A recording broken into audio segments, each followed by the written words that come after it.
বেশি দিনের কথা নয়, এই গেল শ্রাবণ মাসের 11 তারিখ, পূর্ণিমার রাত।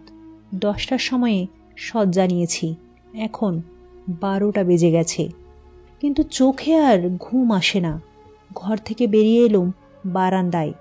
সামনেই গঙ্গা, চাঁদের আলো তাকে যেন রূপো দিয়ে মুড়ে দিয়েছে।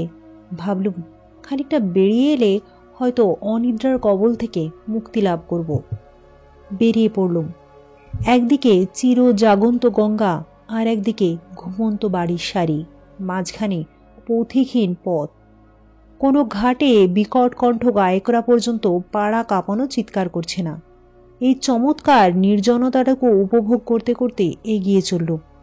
কলকাতা শহরে গঙ্গার ধারে বেড়াবার আসল সময় হচ্ছে এই। এখন থেমে থেমে গেছে যত বাজে গোলমাল। আকাশ আর বাতাস, কান আর প্রাণ ভরে জেগে আছে শুধু গঙ্গার জলতরঙ্গে হিমালয়ের গম্ভীর বাণী। কত কোটি কোটি যুগ আগে জন্ম হয়েছে এই পবিত্র বাণীর, কেউ তা কল্পনাও করতে পারে না। একে নিঃশেষে গ্রাস করতে পারেনি অনন্ত সমুদ্র। মস্ত বড় একটা বটগাছ অনেকখানি জায়গা জুড়ে আবছা অন্ধকার সৃষ্টি করে দাঁড়িয়ে আছে। তারই মধ্যে এখানে ওখানে দপদপ করছে 4-5টে জোনাকি। কে যেন আগুনের ফিঙ্কি নিয়ে ছিনিমিনি খেলছে। জায়গাটি ভালো লাগলো। বটের ছায়ার তলায় নিদ্রিত ঘাটের কোলে এসে ছলাৎ ছলাৎ করে বেজে উঠছে গঙ্গা জল। ছোট ছোট ঢেউ শিশুরা যেন কৌতুক হাস্যধ্বনি তুলে পাষাণের ঘুম ভাঙাবার চেষ্টা করছে। সেইখানে বসে পড়লুম। গঙ্গা জুড়ে রূপলি আলোর কারিকুরি দেখতে দেখতে নিজেরই অজান্তে কখন গুনগুন করে গান শুরু করে দিলুম। হঠাৎ লজ্জিত হয়ে গান থামিয়ে ফেললুম। লজ্জার কারণ আছে। দৃঢ়পণ করে গঙ্গার ধারে যারা নিয়মিতভাবে বেসুরো গান গেয়ে লোক জ্বালাতে আসে, আমি তাদের দুচক্ষে দেখতে পারি না। অথচ আজ আমি নিজেই গঙ্গার ধারে বসে গান গাইবার চেষ্টা করছি। গান থামিয়ে খানিকক্ষণ নীরবে চাঁদের আলোয় ধোয়া ওপারের অস্পষ্ট গাছপালার দিকে তাকিয়ে রইলুম। ওখানে একটা আগুন জ্বলছে, বোধহয় চিতার আগুন। স্তব্ধ রাত্রির বুক চিরে মেয়ে গলার একটা কান্নার শব্দও শোনা যাচ্ছে মাঝে মাঝে। এমন সুন্দর রাত্রে মৃত্যুর স্মৃতি ভালো লাগলো না। আচমকা আমাকে চমকে দিয়ে গাছের উপর থেকে ডেকে উঠল একটা বাচ্চা প্যাঁচা, ঠিক যেন ভুতুড়ে শিশুর কান্না। ভয়ের কারণ ছিল না, আমি ভীত মানুষও নই। তবু কেন জানি না বুকের কাছটা কেমন ছ্যাঁত ছ্যাঁত করতে লাগলো। অকারণেই মনে হলো পেঁচার বাচ্চাটা অকারণে কাঁদছে না, সে নিশ্চয়ই ভয় পেয়েছে। কিন্তু কিসের ভয়? তারপরেই অনুভব করলাম এখানে আমি যেন আর একলা নয়। যেন কার হিংসুটে চোখের তীক্ষ্ণ উত্তপ্ত দৃষ্টি আমার পিঠের ওপরে এসে বিঁধছে বারবার। নিজের অমূলক ভয়কে হেসেই উড়িয়ে দিতে চাইলুম, কিন্তু ভয় গেল না।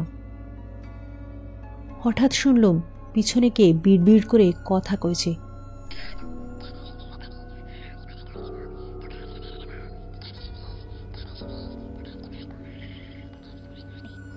তাড়াতাড়ি ফিরে দেখি বটগাছের তলায় দাঁড়িয়ে আছে একটা লোক, যেন স্থির পাথরের মূর্তি। মাথায় এলোমেলো ঝাঁকড়া ঝাঁকড়া চুল, চোখ দুটো বিস্ফারিত নিষ্পলক, বিষম লম্বা নাকটা বড়শির মতো বাঁকানো, অস্থি চর্মসার দীর্ঘ দেহ, রং কুচকুচে কালো, আদুর গা, খালি পা, কাপড় হাঁটু পর্যন্ত। ভদ্রলোক নয়, তখন খেয়ালে আনিনি, কিন্তু পরে ভেবে বুঝেছিলাম লোকটা দাঁড়িয়েছিল ঝোপসি বটগাছের তলার প্রায় অন্ধকারে। তবু 20-25 হাত দূর থেকেই আমি স্পষ্ট দেখতে পাচ্ছিলাম তার চোখ, নাক, মুখ, এমনকি হাত পায়ের নখ পর্যন্ত। চেঁচিয়ে বললুম, কে হে তুমি? লোকটা জবাব দিল না, একটুও নড়ল না। আপন মনেই বিড়বিড় করে বকতে লাগলো,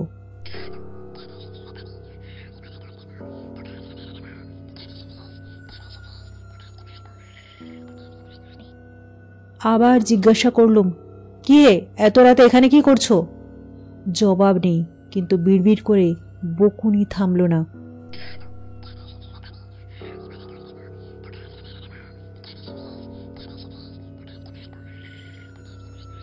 নিশ্চয়ই পাগল, নইলে বিড়বিড় করে বকে কেন? তাকে নিয়ে আর মাথা ঘামানো দরকার মনে করলুম না।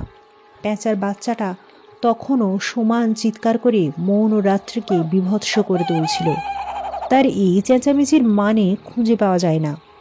কোন ডালে তার বাসা, গাছের চারিদিকে চোখ বুলিয়েও আবিষ্কার করতে পারলুম না। মনে এলো বিরক্তি। না, নিরবিচ্ছিন্ন শান্তি কোথাও নেই। চাঁদের আলোয় গঙ্গার ধারে এলুম নিরালায় বসে একটু রূপের স্বপন দেখব বলে, কিন্তু স্বপ্ন আমার ভেঙে দিলে ওপারের ওই জ্বলন্ত চিতা আর শোকার্ত নারীর আর্তনাদ, এবং এপারের ওই পেঁচার কান্না আর পাগলের বিড়বিড় বকুনি। দরকার নেই আর কবিত্বে, আবার বাড়ি ফিরে যাওয়া যাক।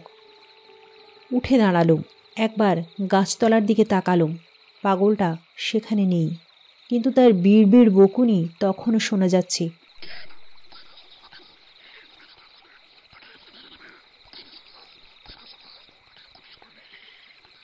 সে কথা কয় কোথা থেকে? এদিক ওদিক তাকাতে তাকাতে হঠাৎ আমার দৃষ্টি আকৃষ্ট হলো গাছের ওপর দিকে। একটা মোটা ডালের দুই দিকে পা ঝুলিয়ে বসে পাগলটা নিজের গলায় পড়ছে একটা দড়ির ফাঁস, বিড়বিড় করে বকতে বকতে। কি সর্বনাশ! তবে কি ও পাগল নয়? ও কি এখানে এসেছে গলায় দড়ি দিয়ে মরতে? না না, লোকটা পাগলই বটে, নইলে আমার সামনে আত্মহত্যা করতে চায়।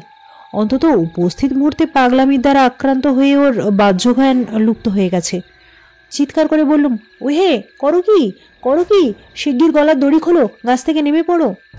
লোকটা ফিরেও তাকালো না, কিন্তু হা হা করে হেসে উঠল। কি ভয়ানক অট্ট হাসি! পেঁচার বাচ্চাটা পর্যন্ত চুপ মেরে গেল। কানের কাছে শুনছি বটে, কিন্তু আমার মনে হলো ও হাসি যে হাসছে সে আসছে অনেক অনেক অনেক দূরে। ও যেন পৃথিবীর হাসি নয়। পর মুহূর্তে আড়ষ্ট চোখে দেখলুম লোকটা ঝুপ করে নিচে লাফিয়ে পড়ে দড়িতে ঝুলতে ঝুলতে হাত পা ছুঁড়তে লাগলো। সঙ্গে সঙ্গে শিউরে উঠে লক্ষ্য করলুম তার দুটো পাকানো কপালে ওঠা চোখ জ্বলছে ফসফরাসের মতো। এক মুহূর্ত দাঁড়িয়ে রইলুম মন্ত্রমুগ্ধের মতো নিষ্পন্দ হয়ে। চোখের সামনে এমন আত্মহত্যার চেষ্টা দেখে কে না স্তম্ভিত হয়? তার জিভখানা মুখের বাইরে বেরিয়ে পড়ে লক লক করে ঝুলছে, আর তার পা দুটো ক্রমাগত করছে শূন্যকে পদাঘাত। তারপরে হুঁশ হলো, তার দেহটা ঝুলছিল মাটি থেকে মাত্র 3 হাত ওপরে। দ্রুত পদে দৌড়ে গিয়ে 2 হাত দিয়ে তার দেহটাকে ওপর দিকে তুলে ধরবার চেষ্টা করলুম। সঙ্গে সঙ্গে সেও তার দুখানা দীর্ঘ কঙ্কালসার পা দিয়ে আমার বুক পিঠ জড়িয়ে ধরে শক্ত বাঁধনে বেঁধে ফেললে, এবং সঙ্গে সঙ্গে আমার নাকে এলো একটা অত্যন্ত পচা ও ধসা মরার ভয়াবহ দুর্গন্ধ। আমি চেঁচিয়ে উঠলুম, ছাড়ো ছাড়ো, আমি তোমাকে বাঁচাতে চাই, এমন করে চেপে ধরলে আমি তোমাকে বাঁচাতে পারবো না। সে হিহি করে হাসতে ও হেঁচকি তুলতে লাগলো।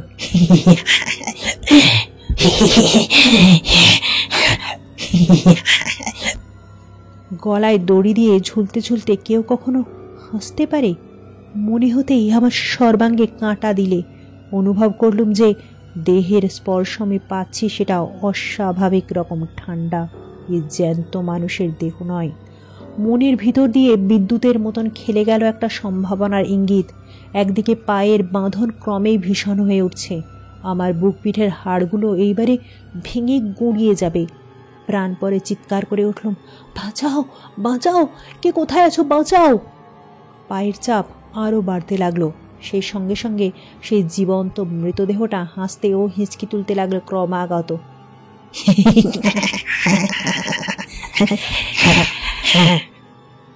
আবার চেঁচালুম, বাঁচাও, আমাকে মেরে ফেললো, বাঁচাও! দেখতে দেখতে পায়ের চাপে আমার দম বন্ধ হয়ে এলো। 2 হাত দিয়ে টেনে সেই সাংঘাতিক পায়ের বাঁধন খোলবার চেষ্টা করলুম, কিন্তু কিন্তু বৃথা চেষ্টা। অনেক লোকে দ্রুত পদশব্দ শুনলুম। শব্দ কাছে এসে পড়ল। কে জিজ্ঞাসা করলে, কি হয়েছে, কি হয়েছে, অমন চিৎকার করছেন কেন? পা দুটো তখনও আমাকে ছাড়েনি। হাঁপাতে হাঁপাতে অতি কষ্টে বলল, এই লোকটা গলায় দড়ি দিয়ে মরতে যাচ্ছিল। আমি বাধা দেওয়াতে পা দিয়ে চেপে ধরে আমাকে মারবার চেষ্টা করছে। আমাকে বাঁচান। বিস্মিত প্রশ্ন শুনলাম, কই, কে গলায় দড়ি দিয়ে ঝুলছে? কে আপনাকে মারবার চেষ্টা করছে? কেউ তো এখানে নেই।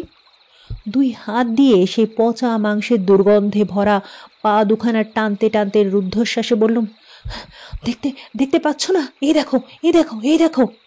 হঠাৎ পা দুটো আমাকে ছেড়ে দিলে আমি এলিয়ে ধপাস করে মাটির ওপরে পড়ে গেলাম। একটি লোক টর্চ টিপে গাছের এদিক ওদিকে আলো ফেলে বললে, চেয়ে দেখুন, কেউ কোথাও নেই। মাসখানেক আগে একটা লোক এ গাছে গলায় দড়ি দিয়ে মরেছিল বটে, কিন্তু আজ আবার কে এখানে মরতে আসবে? আপনি ঘুমিয়ে পড়েছিলেন বুঝি? স্বপ্ন দেখছিলেন? পাছে ওরা আমায় পাগল ভাবে সেই ভয়ে বললুম, হ্যাঁ, তাই হবে। শেষ হলো আমাদের আজকের গল্প ছায়া না কায়া। লিখেছেন হেমেন্দ্র কুমার রায়। গল্পটি শুনে ভালো লেগে থাকলে অবশ্যই লাইক, কমেন্ট ও শেয়ার করবেন এবং আমাদের চ্যানেলে প্রথম এসে থাকলে চ্যানেলটি অবশ্যই সাবস্ক্রাইব করে রাখবেন। নমস্কার।